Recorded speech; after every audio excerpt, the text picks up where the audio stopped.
ఓం శ్రీ మహాలక్ష్మీదేవ్యై నమః. హలో అండి, welcome to Ramaratna vlogs. మీరందరూ బాగున్నారనుకుంటాను. నేనైతే చాలా బాగున్నాను.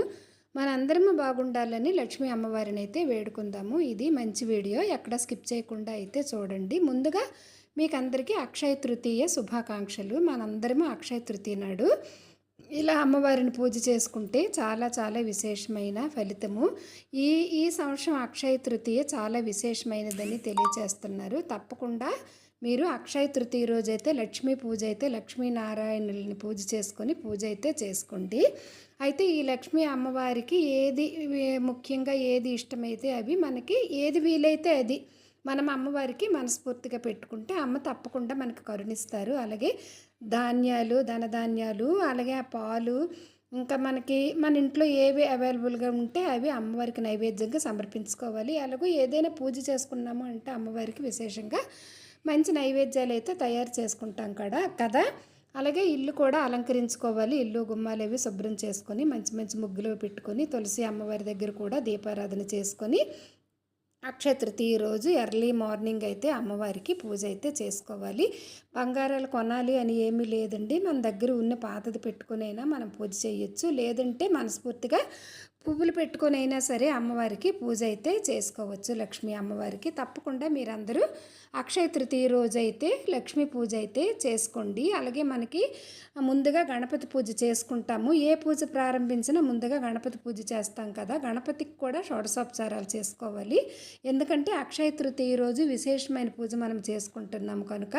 అలాగే మన ఇంటిలోనే ఏవి పప్పులు అవి అన్నీ లక్ష్మీ స్వరూపాలే కదా.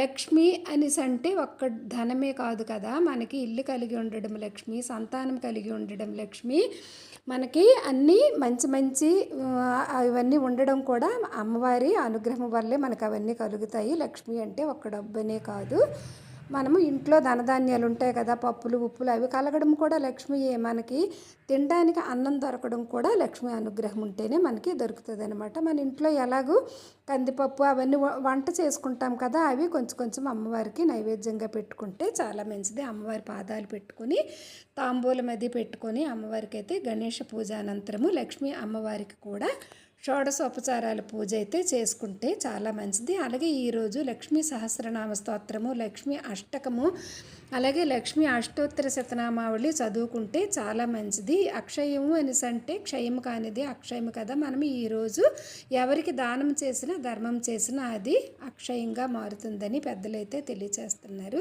అలాగే ఈ నెలలోనే ఈ అక్షయ తృతీయ రోజు మనము విసనకర్రలు కూడా దానం చేస్తారని చెప్తారు. మనకి ఏది వీలైతే అది మనం ఏది ఇవ్వగలిగి ఉంటే అవి తప్పకుండా ఇది చెయ్యాలి ఇది ఇవ్వాలి అని ఏమీ ఉండదు. మనం మనసు పెట్టి అమ్మని పిలుచుకొని అమ్మకు పూజ చేసుకొని మనకు కలిగింది దానం ధర్మం చేసుకుంటే చాలా మంచిది. తరువాత మనం ఎవరిని ఆ రోజంతా అంటే ఎప్పుడూ బాధ పెట్టకుండా ఉండాలి. అట్లీస్ట్ ఆ రోజైనా రోజంతా అమ్మ నామాన్ని తలంచుకుంటూ ఎవరికి కష్టం కలిగించిన మాట ఏది అనకుండా వీలైతే మనము ద్రవ్య రూపంలో ఇవ్వలేకపోయినా మాట రూపంలోనైనా వాళ్ళకి సంతోషపెట్టి ఆ రోజంతా ఉపవాసం కూడా ఉంటే మంచిది. ఉండకపోయినా పర్వాలేదు. అమ్మ అనుగ్రహము మన మనసును చూస్తారు. అమ్మ మనస్ఫూర్తిగా మనం ఏ పూజ చేసుకున్నా అమ్మ తప్పకుండా అనుగ్రహిస్తారు. ఇప్పుడైతే లక్ష్మీ అష్టకం మనము చదువుకుందాము. నమస్తేస్తు మహామాయే శ్రీపీఠే సురపూజితే శంఖచక్ర గదాహస్తే మహాలక్ష్మీ నమోస్తుతే. నమస్తే గరుడారూఢే డోలాసుర భయంకరి సర్వపాపహరే దేవి మహాలక్ష్మీ నమోస్తుతే. సర్వజ్ఞే సర్వవరదే సర్వదుష్ట భయంకరి సర్వదుఃఖహరే దేవి మహాలక్ష్మీ నమోస్తుతే.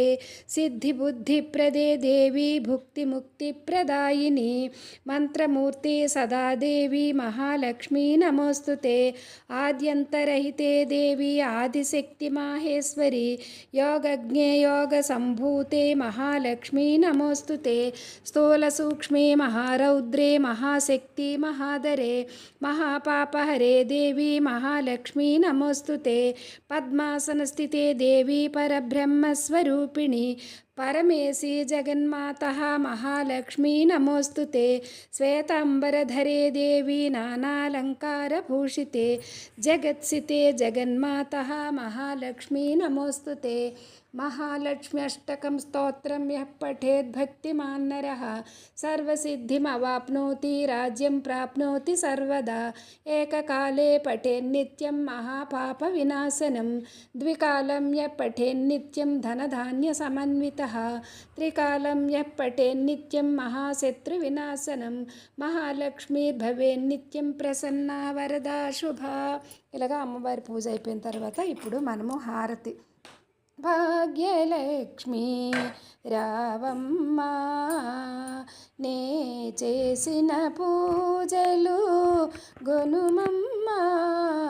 భాగ్యలక్ష్మి రావమ్మా తులలేని సిరులు ఇలలోను సగగా కలకాలం సౌభాగ్యములిడగా మేలునరించు సద్బుద్ధులు నిడగా మా గృహమే పావనమునరి